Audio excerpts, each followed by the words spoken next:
Sutton, Natalie, Parker, and Kill all did a wonderful job of explaining some of the problems that COVID-19 has created for the average Texas A&M student. Problems including social life, academics, school traditions, and the impact on our families. And while there is no perfect solution to a global pandemic, there are many steps that the Texas A&M community could take to ensure that each and every student keeps their Aggie spirit alive. A&M has done a lot to help prevent the spread of COVID-19 on their campus, including mandating masks, limiting both the amount of the classes and the amount of students allowed in each face-to-face and limiting the amount of traditions allowed that would normally include a very large crowd. For example, the football games or midnight yell. And while this overall should have positive effects for the student life, students actually feel quite a bit of negative effects from this. According to Taisham and Sung Lee in College Students' Experience of Emergency Remote Teaching Due to COVID-19, moreover, both teachers and learners have difficulty adapting to emergency remote teaching as it does not have a planned class design in the way that existing online learning does. Institutions that are implementing emergency remote teaching should consider support that is easy to access, is effective, and addresses factors of distance learning.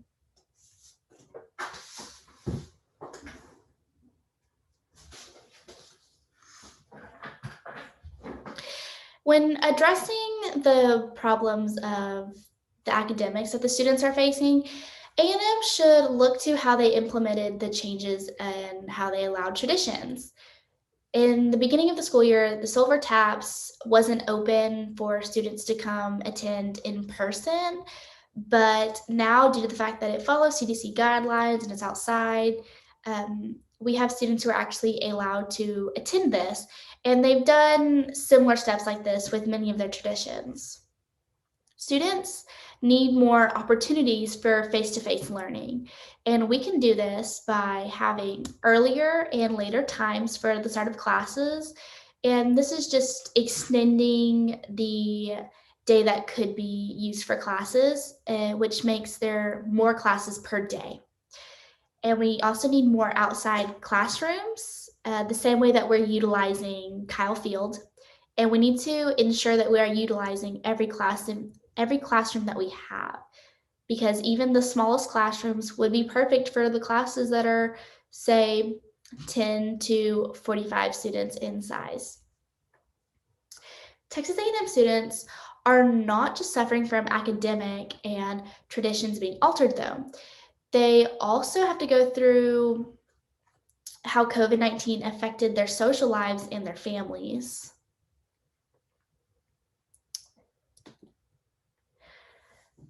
As school started in the fall, students were plenty aware that the online schooling would be occurring, but they weren't really aware of how much their social lives were going to be altered. The way that everything's been canceled or forced online, it seems as if the mandated quarantine is back. According to Groppensberg, Benson, Kilmer, and Evans, in social undistancing, teammate interactions, athletic identity, and mental health of student athletes. Mental health consequences relate particularly to college students who are in a developmental stage in which depressive symptoms become more prevalent. Groups such as women's and men's orgs, flows, Greek life, and many others have been forced to go completely online or have been altogether canceled. And this has made the college experience come to a halt.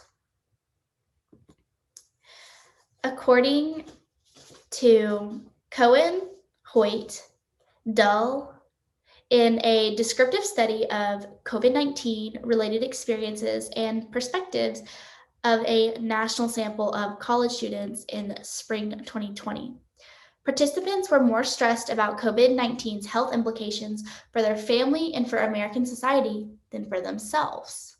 So we see that despite students having a nearly halted social lives, they're more concerned with indulging in some social activity that they might infect their family or their friends or cause the pandemic to grow locally. And they would rather just sit at home and be miserable and possibly doing damage to their mental health than to go out and enjoy college life. But students should be able to feel like they can go out and enjoy some social events without having the burden of worrying of whether or not they could be infecting their families. Some ways that we could do this is if we continue having social events, but keep them at a CDC standard. While we can't have formals with 400 sorority girls, we could do things that are outside and allow social distancing of 6 feet and have it to where there's shifts of small groups. The CDC currently recommends 10 people or less.